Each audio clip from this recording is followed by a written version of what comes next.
Hello there. So, today, for this class, for this week, we are reading Agamemnon by the Athenian playwright Aeschylus. Agamemnon is the first part of a trilogy, 3 plays known as the Orestean trilogy. We will not be reading the other 2, we'll only be reading this first play, but bear in mind that it is part of a trilogy. So, this play, written by Aeschylus, was premiered at the Grand Dionysia in ancient Athens. The Grand Dionysia was a festival that was held in the honor of the Greek god Dionysus. Dionysus was the god of wine, creativity, turning the world upside down. The Greeks would hold this huge festival in his honor, and new plays would always be premiered there.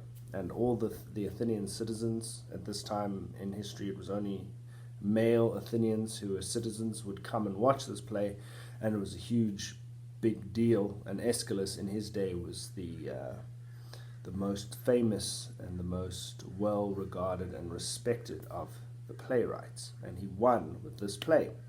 So what is this play about? Well, the Greeks, as you probably know, have a series of core myths which they use when telling their stories, and within these myths you will often see the same characters, you'll often see the same gods, right? The gods who populate these stories have their own agendas. They are often in conflict with one another. They pick sides, they help people, and they go against other people. Now, the very center of many of the Greek myths is the Trojan War, and a lot of the stories take place either before, during, or after this Trojan War. So, you've all read Homer, you've read the Odyssey and the Iliad. The Iliad takes place during the Trojan War. The Odyssey takes place after the Trojan War when Odysseus is returning home. Now, the Trojan War took place because Paris, a Trojan prince, seduced Helen, who was a Spartan princess. Sparta and Athens were the 2 major Greek cities. So he seduced Helen, took her away to his city, and this obviously was considered to be an affront to the honor of the Trojan men, particularly Menelaus, who was her husband. He could not stand this, so he had to go and get her back.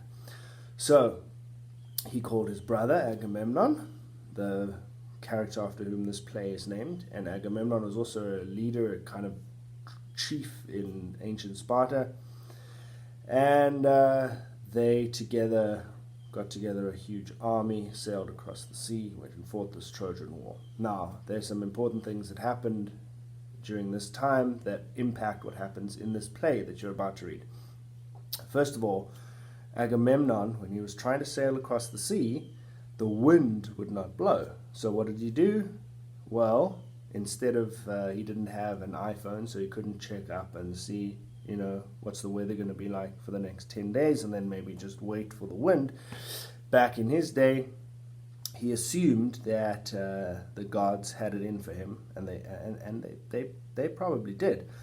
So what he had to do was perform a sacrifice, and he sacrificed his own daughter, Iphigenia. So this is fairly brutal. He killed his daughter so that the wind would blow and he could go across the sea and fight in this war in Troy. Now this is very important because at the beginning of this play you will be introduced to the character Clytemnestra. Clytemnestra is the wife of Agamemnon, and she was the mother of Iphigenia, this girl who was sacrificed. So her daughter was killed by her husband, right? Not exactly a very pleasant situation to be in. So Agamemnon has been away for years and years and years fighting this war. Clytemnestra has been back at home, and she's been ruling in his place. She has also been having a love affair with Aeschylus. And Aeschylus is an enemy of Agamemnon. They have a long history of family feud, and I will upload a PowerPoint that gives a little bit more information about that, but suffice to say, Agamemnon does not like this guy, and he will be very upset to find out that his wife has been, hooking up with this guy while he's been away. So that's the important background information. Another very important thing to remember is that Agamemnon comes back.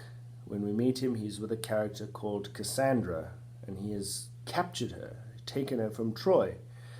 She was a Trojan princess, and she has had a curse placed on her where she can see the future perfectly. She always knows what's going to happen, but no one will ever believe her until it is too late. So she can tell you this is what's going to happen in the future. She sees it perfectly. No one listens to her. No one believes her. And that you will see playing out in this story.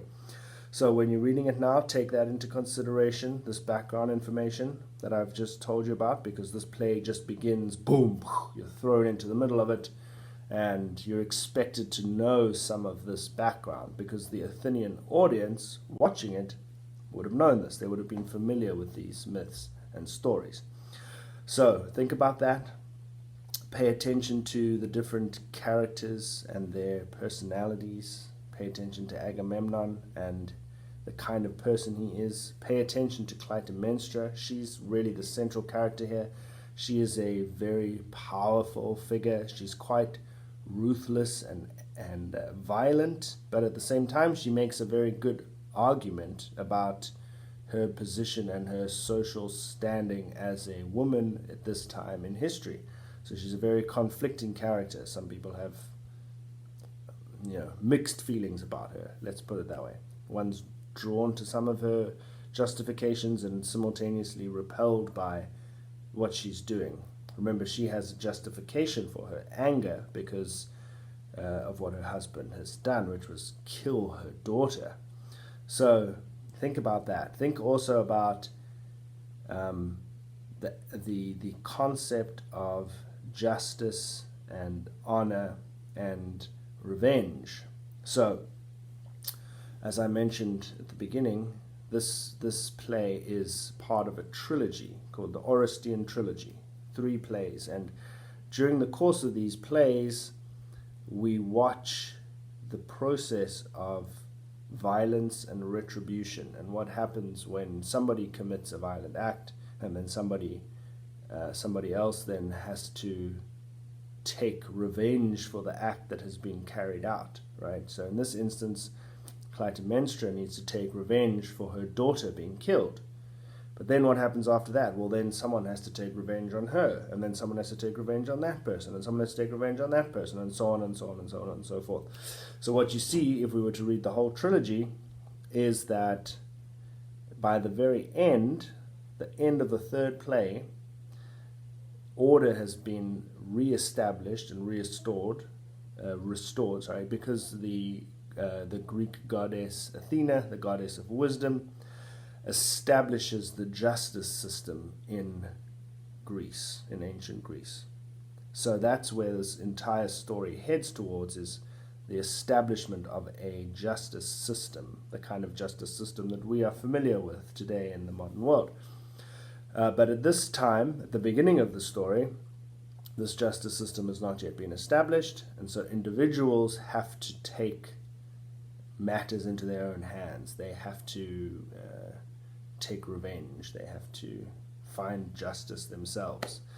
And in anthropological terms, this is sometimes described as an honor society, the kind of society that we're seeing depicted over here, an honor society where individuals have to take revenge and take matters into their own hands, as opposed to a justice society, which is what we see at the end of this trilogy.